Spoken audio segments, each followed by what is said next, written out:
Tekmovanje je potekalo na športnem igrišču ob Vaškem domu v Sluševcih in privabilo kar nekaj radovednežev. Nogomet na vodi je namreč velika atrakcija, ki prinaša veliko zabave in smeha. Tekmovanje se odvija v postavljeni zračni blazini velikosti 12x6 metrov. Ekipa šteje 3 igralce. Da je igra atraktivnejša, je igralna površina napolnjena z vodo, kateri je dodana milnica. Turnirja se je udeležilo 10 moških ekip in 2 ženski. Tako smo spremljali atraktivne dvoboje, polne preobratov in zanimivih situacij.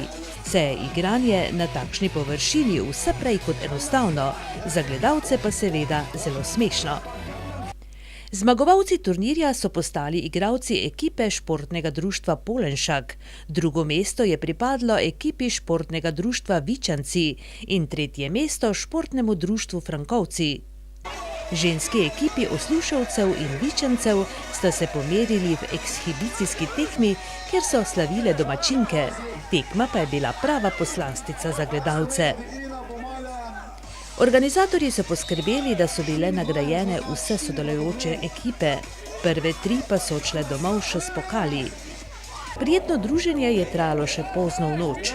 Se vidimo spet naslednje leto, so si obljubili tako igralci kot organizatorji in seveda gledalci.